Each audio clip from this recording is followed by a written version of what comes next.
পাহাড়ের বুক চিরে আছড়ে পড়ছে টলমলে জলধারা। মনে হয় সবুজ অরণ্যের প্রাণস্পর্শী ছোঁয়া ছড়িয়ে দিয়েছে প্রকৃতি। এই অপূর্ব নৈসর্গিক দৃশ্য যেন সৃষ্টিকর্তারই অনন্য সৃষ্টি। কেই বা ভালোবাসে না পাহাড় ঘেরা ঝর্ণার রাজি?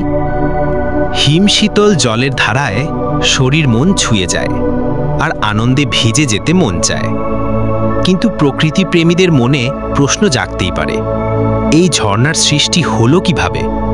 প্রবাহমান এই জলরাশি আসে কোথা থেকে?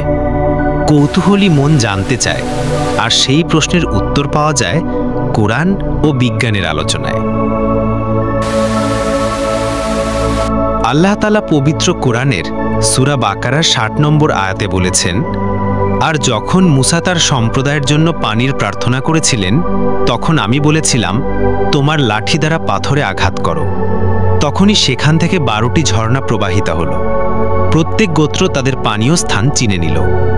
আমি তোমাদের যে রিজিক দিয়েছি তা খাও ও পান করো, আর দুনিয়াতে অন্যায় করে ফাসাদ সৃষ্টি করো না।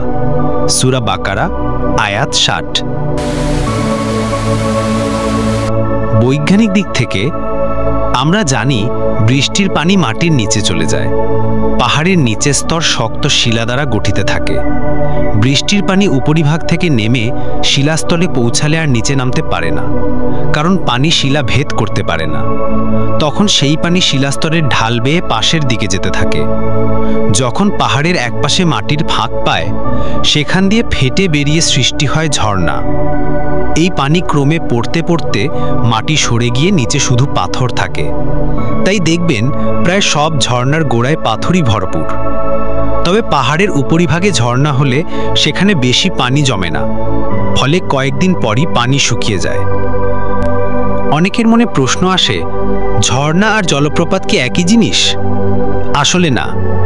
ঝর্ণা হলো পাহাড়ে জমা বৃষ্টির পানি যা মাটি ফুঁড়ে বেরিয়ে আসে, আর জলপ্রপাত হলো পাহাড়ের ওপর দিয়ে বয়ে যাওয়া নদী যা পাহাড়ের খাড়া প্রান্ত থেকে নেমে আসে ঝর্ণার মতো।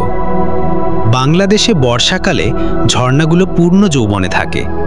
পাহাড় ঘেরা এসব ঝর্ণা কলকল ধ্বনি তুলে আমাদের ক্লান্ত শরীর ও মনকে প্রশান্তি দেয়, আর প্রকৃতির অমূল্য সৌন্দর্যের সাথে একাত্ম করে।